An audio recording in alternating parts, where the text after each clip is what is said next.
Sylvie goes to the Brussels airport and notices Terenzio arriving in a very bad mood. Nearby, an Asian man loses the call he was having with his home. Sylvie is late and the desk tells her she may not be allowed to board. When she asks about the other passenger, Sylvie shows her an urn with her boyfriend's ashes, so the clerk promises to do something. At the same time, Terenzio cuts in line and explains he needs to hand an item to a passenger, claiming he's with NATO. The clerk can't let him pass without a security escort, so Terenzio pretends to give up and goes to another desk to buy a ticket. Meanwhile, influencer Ines loses her call with a friend in New York, who was choking before collapsing. Inside Flight 21's plane, flight attendant Gabrielle notices her coworker is pregnant and wonders if the father is the co-pilot Mathieu. Her coworker explains Mathieu doesn't know about it and she'll tell him when they land. Soon Flight 21 starts filling up. Rick notices that Nabil is trembling and sweating a lot, but Nabil says he's just scared of flying. Back to Terenzio, he's having a drink to calm his anxiety and sees on the news that the host has collapsed, followed by a scene of people laying unconscious on a Melbourne beach. He says that time's up and nervously leaves the bar, not wanting to wait for his late-night flight anymore. Suddenly Terenzio punches a security guard to steal his rifle, then he runs through the access corridor as he screams to make everyone move out of the way. Seeing this, Gabrielle rushes to close the door, but Terenzio opens it again and pushes his way inside. He forces Gabrielle to lock the door, leaving the main pilot and the other flight attendant outside. Next, Terenzio goes to the cockpit and tells Mathieu to take off or they'll be killed by the sunrise. Technician Jakub knocks on the cabin's door and says they're calling the police, distracting Terenzio enough for Mathieu to try to disarm him. However, Terenzio shoots and hurts Mathieu's hand before asking him to fly the plane. When Mathieu explains he can't do it alone, especially now that he has a wounded hand, Terenzio goes to the corridor and asks for any pilots. Sylvie comments that she has piloted helicopters before and she's dragged to the cockpit. Gabrielle makes everyone sit down and fasten their seatbelts while Mathieu calls the control tower to request takeoff, but he gets no answer. Under Terenzio's pressure, the plane takes off anyway. Once it's stable, Mathieu demands an explanation, and Terenzio insists he's a NATO officer. He only knows that the sunlight will kill them all, and that's why Asia and the Americas have already been affected. Terenzio wants them to confirm the story on the radio, but he accidentally destroyed it when he shot. He still demands Mathieu to keep going west without stopping. In the meantime, the passengers don't have Wi-Fi even though the tickets included the service, and Ines wonders if this is connected to what happened to her friend. Rick still thinks Nabil is suspicious, so he silently gives Gabrielle a note saying that Nabil is a terrorist and she warns Jakub. In the cockpit, Mathieu is bleeding heavily and Sylvie convinces Terenzio to let her look for a doctor. Laura volunteers because she's a healthcare aide and she's brought to the cabin too. While she checks the wound, Mathieu convinces Terenzio to let him talk to the passengers. Using the announcement system, Mathieu lies to avoid panic, saying that Terenzio will leave at the next airport and that they'll fly to Moscow without him. While Terenzio goes to the cabin, Sylvie proposes to land at the international airport in Iceland and Mathieu agrees, saying the presence of an unknown plane will get the attention of the authorities. Laura has cleaned Mathieu's hand but she has no tools to close the wound, so they heat up a knife to cauterize it. In the cabin, Terenzio argues with the passengers and loses his mind, but they shut up when they hear Mathieu scream. Meanwhile, Horst asks Gabrielle about the Wi-Fi and she says it's been broken all week. When Laura returns to the cabin, she and Ayaz admit to each other that they heard something about the sun. Suddenly Nabil starts coughing like crazy and Laura wants to help him. When Terenzio tries to stop them from moving, Ayaz uses the chance to disarm him and makes Gabrielle lock him up in the bathroom. Then Ayaz threatens Mathieu, demanding the truth. Mathieu explains he lied to trick Terenzio and that they're actually going to Iceland where the authorities can arrest him. This story is believed and Ayaz hands over the weapon, which Jakub puts away. Moments later, the plane is getting closer to Iceland. The radio still isn't working, so Mathieu decides to fly above the airport to check the situation before landing. To his shock, the whole area is on fire and there are desperate people trying to escape. Sylvie wants to help, but Mathieu points out he can't land because the runway is also on fire. Finally, believing the sun story, Mathieu frees Terenzio, who demands to have his gun back before answering questions. He tells everyone that the sun will kill them and that they must keep going west, but Mathieu explains they don't have much fuel left. Sylvie finds that the closest airport is in Scotland, so Mathieu agrees to go back despite Terenzio's protests. If they make good time, it'll still be dark there. Meanwhile, Nabil continues to be ill. Osman manages to communicate with him in Arabic and learns that Nabil swallowed diamonds. When they get close to the Scotland airport, the engines start failing and Mathieu cuts them off. Then he tries to slide the plane in, which causes a lot of shaking but thankfully still lands safely right before it crashes against a building. Ignoring Gabrielle's warnings, Ines activates the inflatable emergency slide and immediately leaves the plane with the others soon following. Now their phones are working again and they receive news reports proving Terenzio's story. At that moment, 3 soldiers from the Royal Air Force arrive in a truck and tell them the world ended. There are no people left in the airport except for these soldiers, who explain they must keep flying into the night. A flashback shows Yakub and his wife discussing their plans to have children. Yakub is sad that he has a shift at the airport on the night his wife is fertile. In the present, Yakub keeps trying to call his wife to no avail. In the plane, Laura tries giving Nabil chest compressions, but it's too late, he's already dead. The soldiers inform them they have 45 minutes until sunrise, so they have to fuel up and take off towards the west quickly. Yakub complains because he wants to go back to Brussels to save his wife, but the others call him out since it's obvious they would die trying. While Mathieu and the soldiers fuel up the plane, the others search for supplies in the airport. Nabil's body is thrown in the cargo, where Ines finds a bottle of alcohol that she hides in her purse. Meanwhile, Zara says the son's story is a lie and that she wants to stay here with her sick son Dominic because flying isn't good for his lungs. When Sylvie tries making her see reason, Zara slaps her. Sylvie responds by capturing her and Laura injects her with a sedative to carry her back. The plane soon takes off and John explains to Sylvie and Mathieu that they need to keep a high latitude in order to stay in the dark while presenting a map with flight range annotations. Since John has flying experience, Sylvie lets him be Mathieu's co-pilot. Meanwhile, soldier Roger and Ayaz are trying to fix the radio and the Wi-Fi by opening the plane's floor with a blowtorch, hoping to find the comm system. Sylvie notices Yakub is upset over his wife and shares that she lost her boyfriend, admitting that she even considered self-deleting. She points out that even if they lost their will to live, there are people who need their protection and that he may feel better if he's useful.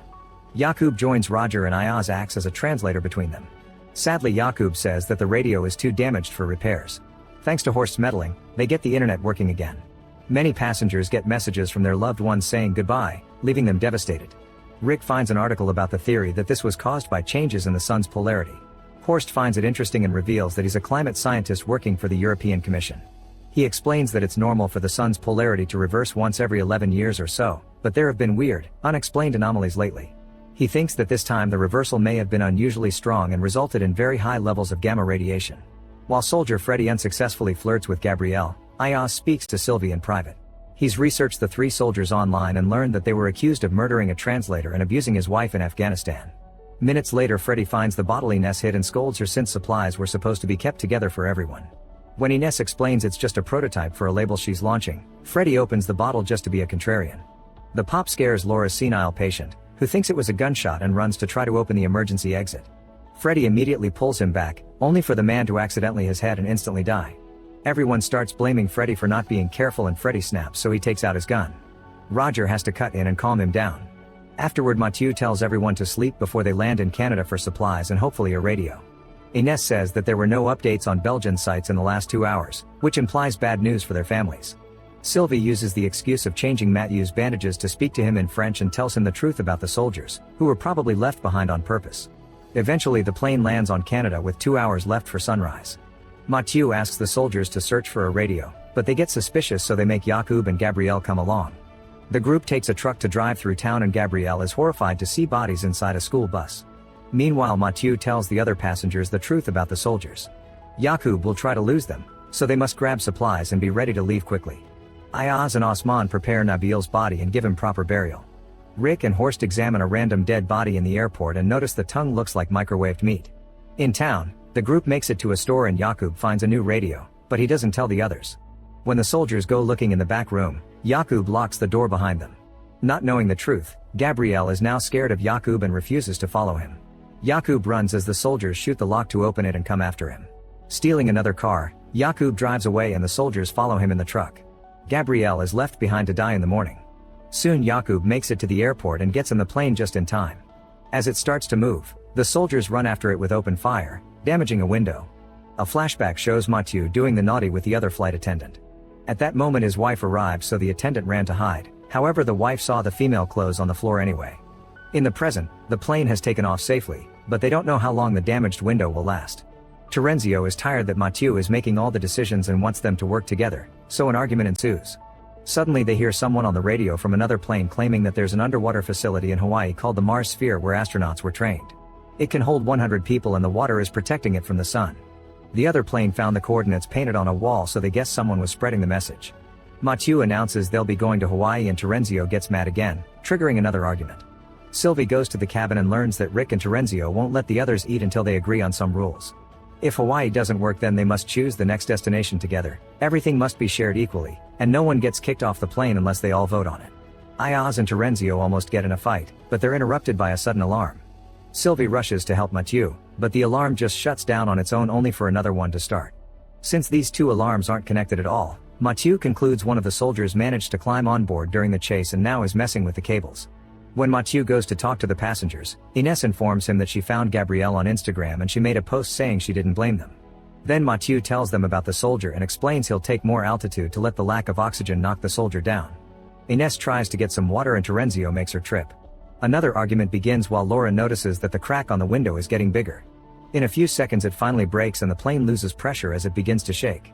Everyone rushes to put on the air masks and help each other stay on their seats while Mathieu and Sylvie work hard to stabilize the plane. In the chaos, Jakub manages to find a panel and covers the window, which puts the plane back to normal just in time. After another argument, Mathieu announces they can't go to Hawaii for now because they can't fly fast enough to get there before sunrise. They'll have to find fuel first. Dominic's having trouble breathing, but thankfully Ayaz knows a trick with the pipes from the air masks that helps him breathe again. Suddenly an alarm wails and Mathieu discovers that the hydraulic system isn't working properly. Someone will have to head deep into the plan and get the soldier out since he's obviously causing this. When Terenzio starts complaining again, Mathieu agrees to vote for everything just to shut him up. Everyone votes in favor of kicking the soldier out and it's agreed that Ayaz, Jakub and Terenzio will do the job. Using the blowtorch, they open a hole and get inside the plane's cargo compartment. Mathieu returns to the cockpit and discovers Sylvie has found an airport nearby. Without consulting the others as promised, Mathieu turns the plane in that direction. Laura talks to Zara and learns about Dominic's poor condition. Then she goes to see Mathieu and asks him to fly lower so Dominic can breathe a little better. Mathieu refuses at first because it would use more fuel, so Laura reveals that Gabrielle left a message on Ines' Instagram saying that the other flight attendant was pregnant with his child. Feeling guilty, Mathieu starts flying lower. Meanwhile the three men keep making their way through the plane. When they finally make a hole that gets them to the wheels, Freddy reaches inside and grabs Terenzio's gun to bite his fingers. Terenzio lets go of the gun and Ayaz takes over, quickly shooting Freddy dead. Afterward the trio returns to the cabin where everyone is looking serious. Osman has told everyone he saw blood on the blanket that covered Nabil's body and that Ayaz sent him away mid-burial, so he thinks Ayaz cut Nabil open to get the diamonds. Ayaz takes out a bunch of emeralds and admits he did open Nabil, but he didn't kill him. In fact, he was the one who paid Nabil to smuggle the emeralds, and Nabil died because he didn't follow the correct packing procedure. Rick reveals he has handcuffs because he's a security guard and wants to keep Ayaz cuffed for now, which everyone votes in favor of. A new flashback shows Ayaz walking down a red light district and entering a naughty house. His guards were holding down a man that hurt one of the workers. The man threatened to call the police, but Ayaz explained they were all under his bribes. He told the guy he could leave if he left his watch as payment, but the man refused. Then Ayaz took out a whip and started hitting him with it. In the present, the plane has landed on Alaska and Jakub can finally repair the window properly. Mathieu gets to fuel the plane up again, but because of the incoming sunlight, they can't go to Hawaii yet, they must keep going west. Rick keeps insisting they should kick Ayaz out and is frustrated because Terenzio doesn't back him up anymore. When the group enters the airport to look for supplies, they bring Ayaz along for a trial, learning he was a dealer and a hustler. Ayaz explains he had to escape his homeland and ended up doing crime just to survive because Belgium isn't nice to outsiders. Terenzio interrupts the conversation to say they should go back to Brussels because his fellow NATO people mentioned a bunker. He doesn't know where it is, but there should be documents. To Rick's shock, Terenzio also says they should keep Ayaz because he works well during a crisis. The others are wary, so Terenzio vouches for Ayaz and promises that if something happens, both of them will leave the plane. Most of the group votes in favor and they take off again. In the plane, Sylvie asks Ines to go online to research the facility in Hawaii and the possible NATO bunker. Afterward Horst tells Sylvie and Mathieu that the fruit they picked up in Canada has no taste. He theorizes the sun incident is breaking the food's DNA, meaning it has no nutritional value. It seems it's only affecting fresh food and canned stuff is fine. Moments later the plane starts going through some turbulence. Sylvie rushes back to the cockpit but Mathieu has already solved the problem.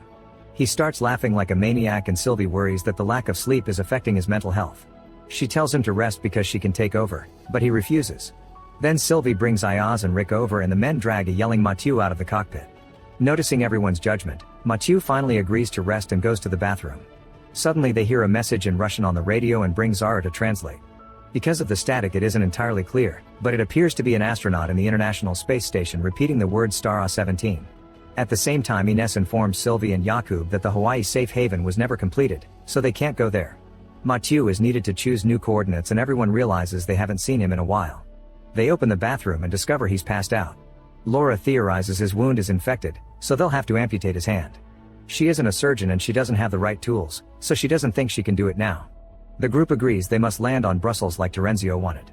The group asks Sylvie, who explains she doesn't know how to land a plane, but they convince her to use an online video. She reluctantly agrees to do it but points out taking off is much harder, so Mathieu will have to recover for them to leave again. Jakub brings over a phone and starts guiding Sylvie through the landing process. Sylvie is about to have a panic attack, but Jakub helps her stay calm.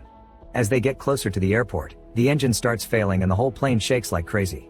The duo doesn't give up, and after Sylvie turns off the engine, she manages to land the plane, which slides on the runway for a few miles until it stops.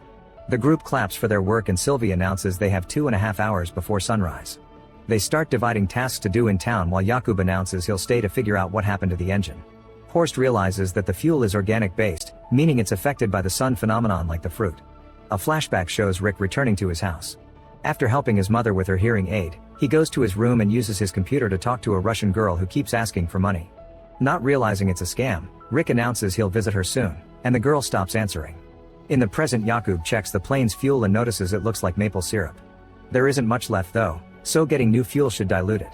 However, finding fuel that wasn't affected by the sun will be hard. Osman explains he used to work for a fuel terminal and remembers the tanks were beneath the river, meaning they should be protected by the water. Jakub and Osman agree to drive to Amsterdam to find that fuel. Meanwhile, Terenzio, Rick, and Ayaz arrive at NATO headquarters, where they find dozens of bodies on the ground. Terenzio takes them to the room where he heard the ambassadors talk about the sun, and they start searching for any useful information. Rick notices security cameras and decides to find the footage to see if they can learn more. After Rick leaves, Terenzio starts making nasty comments about Ayaz's homeland and Ayaz slaps him for it. Terenzio punches him in return and a fight begins. At first it looks like they're equal, but Terenzio manages to land a strong punch that knocks Ayaz out. Then Terenzio joins Rick, who has been watching the footage. He's learned that there's a bunker in Bulgaria mentioned together with Star A-17, the same words the astronaut said on the radio. Rick asks where Ayaz is, but Terenzio tells him that he went back to the plane with more supplies. He also says he got hurt because he fell. At that moment Rick sees Ayaz's unconscious body on a screen, but Terenzio quickly turns it off and urges Rick to leave. Laura, Horst, Zara, and Dominic take Mathieu to the hospital. Dominic goes ahead to search for a wheelchair and screams when he finds a corridor full of bodies. While Zara gathers medicine, Horst and Laura rush to a surgery room and have to move a man that died on the table. Laura starts operating, although she doesn't really know what she's doing. Meanwhile, Dominic follows a strange noise and finds a moving bag. When he opens it, a strange animal jumps out and runs away. Zara finds him and grabs the bag to bring it to Horst, showing the dog food inside. Dominic described the animal as a rat, but not a rat, and Horst thinks the boy imagined things. Laura finishes the operation but is reluctant to move Mathieu because he isn't stable yet and his heart could stop. However, they're running out of time and they have no choice but to put Mathieu on a stretcher. At the airport, Sylvie and Ines are looking for food and also find tons of bodies. After seeing a couple that died together, Sylvie needs a moment alone. Ines tries following her, however Sylvie gets on a vehicle and drives away. Moments later, Jakub and Osman come back with some fuel. Hearing Ines' story, Jakub goes looking for Sylvie, who is at her old house with her boyfriend's ashes. Soon Terenzio and Rick also make it to the airport, and Rick gets suspicious when Terenzio fakes surprise at hearing Ayaz didn't make it. Soon Jakub finds a crying Sylvie at her place. After sharing how upset she is, she kisses Jakub, who doesn't kiss back. Sylvie pulls back and apologizes, explaining her emotions got the best of her. In NATO, Ayaz is painfully crawling out of the building. In the plane, the hospital team brings an awake Mathieu to the cockpit. He concludes the fuel isn't much and that he'll need lots of help to pilot. Thankfully, Sylvie comes back just in time to team up with him again. Meanwhile, Zara demands to know the truth about Ayaz and Rick shares his suspicions. A furious Terenzio pushes him down and says Rick was the one that hurt Ayaz. Zara doesn't want to leave without him, but they don't have any time left. The plane gets ready to take off, but they stop when they see Ayaz arrive in a car. Suddenly Terenzio appears proudly wearing a military uniform. He gets into a fancy sports car where Ines is waiting to tell him how cool he is as she gets affectionate. At that moment Terenzio wakes up, revealing he's been banished and handcuffed under the floorboards. Meanwhile, the others check a map and learn that the coordinates Rick got from NATO match a hydroelectric dam in the Stara district, so they think there may be a hidden bunker under the water. Unfortunately, they're missing a few decimal points to the coordinates, so they aren't sure exactly where it is. They'd only have 30 minutes to search before the sun rises, but they don't have any other options since they don't have enough fuel to go somewhere else. Zara speaks privately to Ayaz, who is offered to carry Dominic during the search. She explains that she's not sure she'll be able to run for long because she's weak after selling her kidney to be able to pay for Dominic's treatment. Zara makes Ayaz promise to carry her son no matter what. Afterward, Rick apologizes to Ayaz for leaving him behind and insists Ayaz should hurt him to make it even. Instead, Ayaz tells him of his time in prison and how he never returned to his family. In return, Rick tells him about his online love and shows him a picture of her. At that moment Ines walks in and recognizes the model in the picture, so Rick finally realizes he's been scammed and throws the photo in the trash. Minutes later Mathieu announces they'll be landing soon. Then Sylvie asks the group what to do with Terenzio. Most of them want to leave him, but Ayaz doesn't want to possibly die while having killing a man as his last action, so Sylvie agrees to bring him along. Eventually the plane lands and they find 2 vehicles nearby, so the group immediately splits into 2 to start searching as fast as possible. In the hurry, Sylvie forgets her boyfriend's ashes. A few miles later, Ayaz starts having a fit while driving, causing the car to crash and Dominic to pass out. Ayaz is in a frozen state and Horst has to snap him out of it. The car won't start again, so this group has to continue on foot. Even in this condition, Ayaz carries Dominic and confesses to Zara that he's been having those fits since Terenzio beat him up. They want to call the others but there's no signal, so they take whatever road looks best. With only 18 minutes left for sunrise, Sylvie's group finds the facility and goes inside, noticing the gate shutting behind them automatically. Osman runs to try to keep it open, only to get an electric shock that knocks him out. The others find a button that opens the gate, however if they don't keep it pressed the gate closes again. Terenzio volunteers to stay with the button while waiting for the others, but Sylvie doesn't trust him and handcuffs him to the pole before tossing the keys to the ground. If Terenzio wants freedom, he'll have to open the gate for the others. Then Sylvie and the others keep on moving, finding tons of army vehicles along the way. Eventually they find a locked door, so they hit it with rocks until they break it open. Everyone rushes inside except for Sylvie, who wants to wait for the others. Soon Ayaz's group arrives near the facility but there's an old gate in the way.